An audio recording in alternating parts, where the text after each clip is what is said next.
a problem. So, folks, as the global coronavirus pandemic continues, several Jamaicans remain jobless with debts to pay and are suffocating under bailiffs. We're talking about debt recovery from a legal perspective, and we've invited Associate Litigation Department at Myers, Fletcher, and Gordon. Amanda Montague, I think I left out something just now. Good morning, Amanda. Welcome to Smart Jamaica. It's morning time. Morning, Neville. Thank you for having me. Yeah, man, it's our pleasure. I hope all is well with you and your family. Yes. All is well with yours. Yeah, give thanks, can't complain. I remember when this started and then people had to stay home, people weren't going to work, and the companies were saying, all right, just give us a call. You know, if you're supposed to pay 50,000 every month, we know what's going on, give us a call, maybe we can drop it to 20,000, extend the loan. But it's been a while now, so I suspect these companies are saying, well, we kind of need some money now, don't? Yes.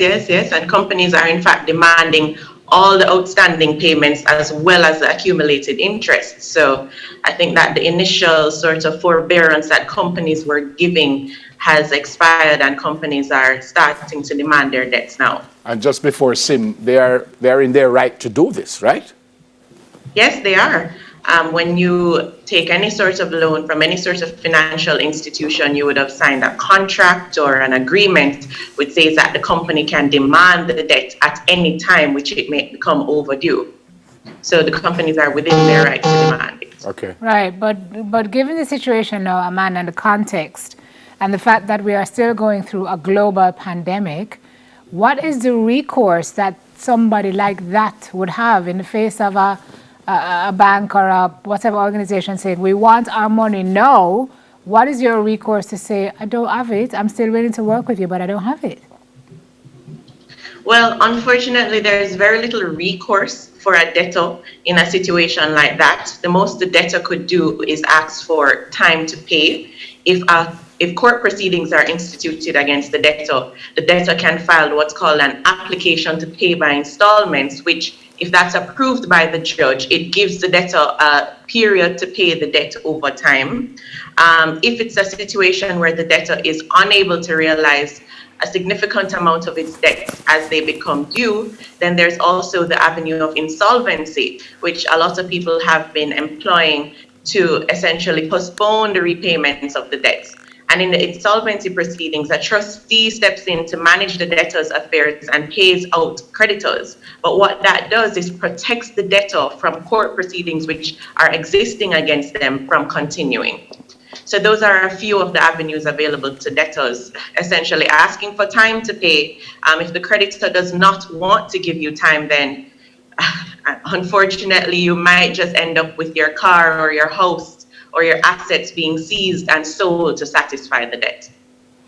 Well, legally, tell me some of the things that they can do. Can they call here at TVJ and say, boy, I never owe me $10 and I'm going to take it all time salary? Is that, if it is legal, how does it work? Do they have to go through my bosses? They have to ask me permission or no?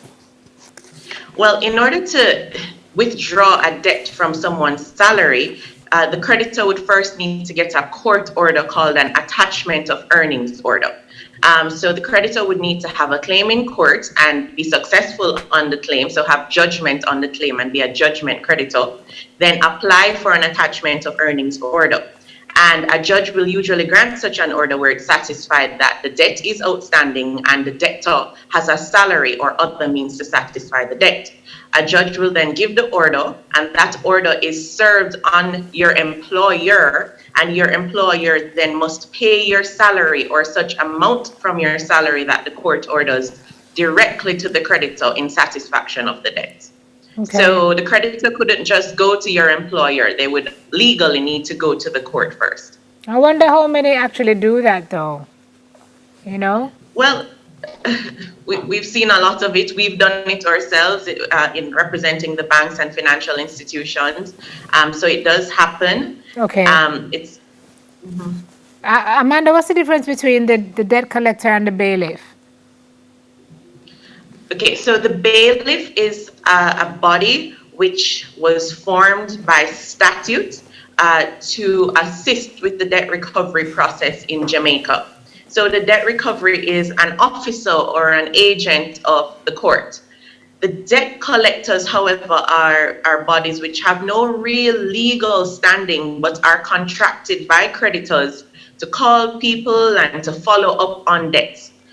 Ordinarily, a debt collector does not have the sort of power that a bailiff would have, because when a bailiff is acting, he's acting on an order of the court.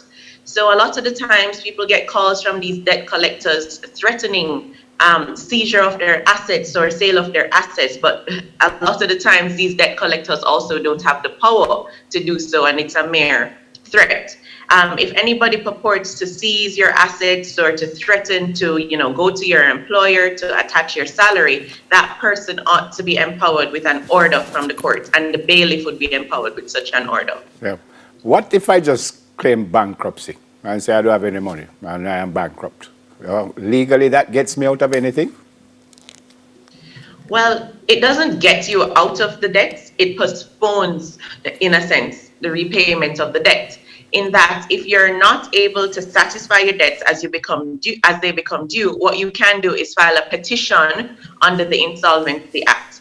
And once that petition is filed, any creditors that have court proceedings against you have to stop pursuing those proceedings, in that the proceedings are stayed.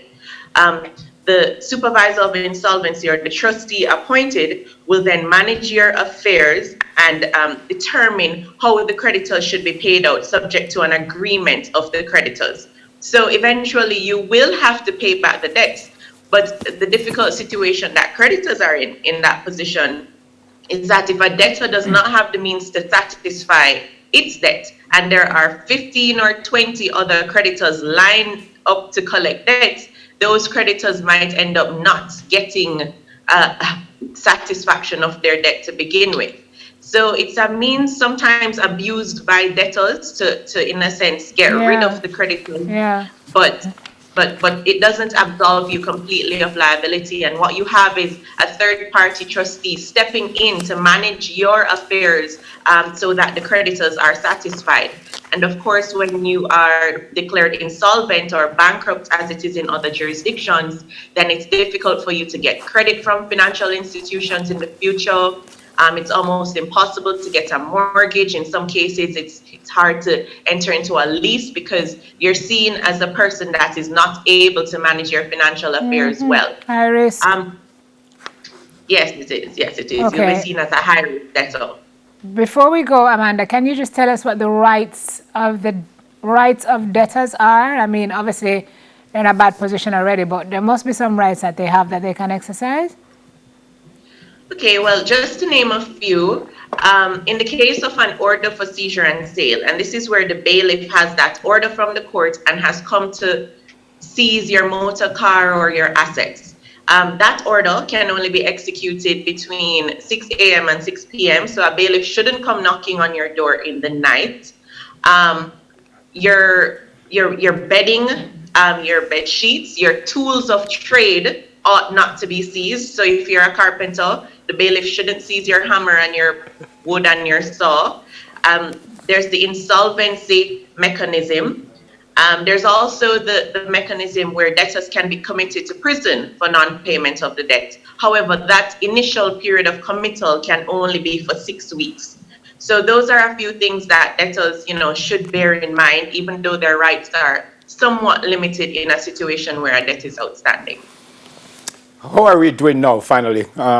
The people who we owe, they're coming after us now in a big way, or are they still being very decent as far as you know?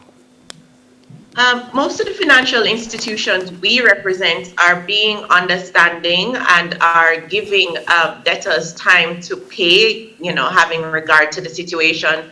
In a case where a debtor has lost his job or is made redundant, then the financial institutions are being understanding to an extent. So they are giving limited periods of time, they're giving reduced payments, but they're not at this point saying you don't have to pay at all. So I think that's the mindset of financial institutions now. All right. That's it, Sam? Yeah. Thank you so much. Stay safe, you and your family. All Sure, right? you too. I'm an associate in the litigation department at Myers, Fletcher and Gordon, Amanda Montague. Rough time, eh? Yeah, yeah. And really and truly, some folks just don't have it. Yeah. I mean, they really and truly just That's why don't it's have tough. it. It's not like you're using your head on people, you just don't have Boy. it. Nobody expected this. Nobody expected this. And we're not out of the woods just yet. What's next? How to spot a hidden camera in your room. What? We'll be right back to talk about that.